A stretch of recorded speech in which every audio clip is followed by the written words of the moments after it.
It is official day of free agency officially. We're new free agency year. So now everybody can start officially signing their contracts after the legal tampering period is over. So we're here at this point, and the Colts have made some moves. And I'm just going to look at some of these players who I think the Colts should resign, and probably mention a few players who I think they shouldn't resign.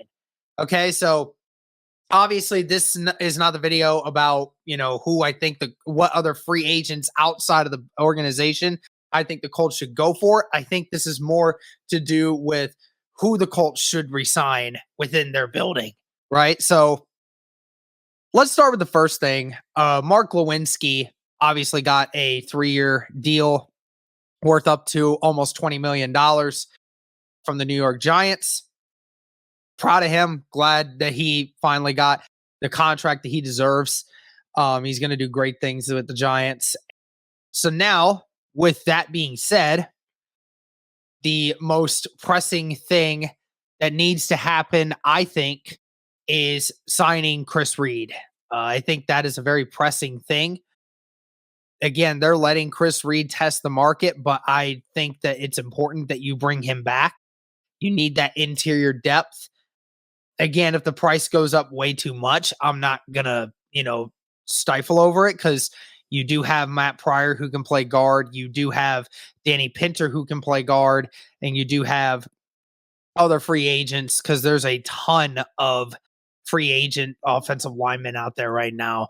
But obviously, they're all not as good as Chris Reed, but I would like to keep Chris Reed around, but we will see what happens with that. I think that's the most important thing here. People are asking me about T.Y. Hilton a lot on Twitter recently, and I mean, I got to be honest. My stance hasn't really changed. Unless you can get him for a veteran's minimum, I'm not going to spend my time trying to convince T.Y. Hilton to come back. I don't know if somebody's going to want to pay him again. But again, like I said, I would pay veterans minimum for him. Outside of that, I would not worry too much. You can get another wide receiver that's much younger and still has higher upside than that. Now, in regards to Zack Pascal, obviously, the Colts haven't quite made a move yet on the weapons side of things. We kind of know they're probably going to go in the draft for that purpose, but I'm not 100% sure yet. But at the end of the day, I think you do need to retain maybe one of these receivers. And if I was going to retain any of them, I would retain Zack Pascal if I can. Zack Pascal definitely has, again, the intangibles that you're looking for in a fourth wide receiver, right? I'm looking to try to keep Zack Pascal around. We'll see how the market moves with him. In regards to Eric Fisher, our left tackle, I'm all against bringing him back, honestly, unless you can get him on a vet minimum as well. It sounds like the Colts are planning to move on from him. So we will see what their game plan is in regards to that. Outside of that, I don't know how much I'd want to pay for him, because obviously his pass protecting skills are pretty much, questionable at this point, to say the least. Another guy here that I think the Colts absolutely should re-sign is Taylor Stallworth. Obviously, they did not sign a tender on his restrictive rights, so that means that he is allowed to freely test the market, and the Colts can't sign him based off of another team's offer. Taylor Stallworth is free to make whatever decision he feels is best for his career, regardless of money or anything else. But I would love to keep Taylor Stallworth. I mean, again, Chris Ballard loves having 8 or 9 defensive linemen on the roster. And, I think Stallworth is your number 3 or 4 guy on the defensive line right now. So I think that it's important that you keep him around for what you're getting him for. Matthew Adams, I think, is another one that I think the Colts will try to keep around, because, again, he's a great special teams guy. No question about it. I mean, he's the heart and soul, one of the heart and souls of that special teams unit. I love him. People are asking about Michael Badgley a little bit.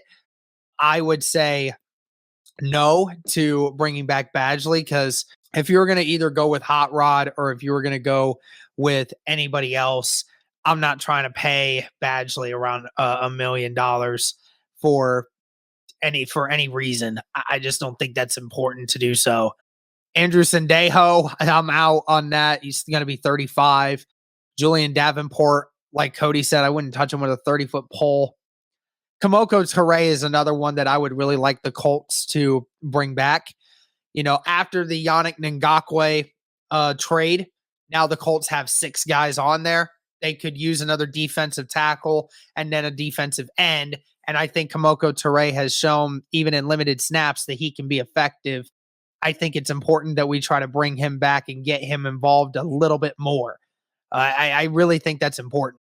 TJ Kerry, basically, this is interesting because after the Colts traded away Rock Ya-Sin, I think the value of this cornerback depth is now even higher. So I think that it is imperative that they bring TJ Kerry back, bearing a little bit of a discount. We'll see what that does. George Odom, you'd love to bring him back, but he might potentially get paid somewhere else to be a backup somewhere. Al-Qadim Muhammad is another name that I keep hearing from people. I like Al-Qadim.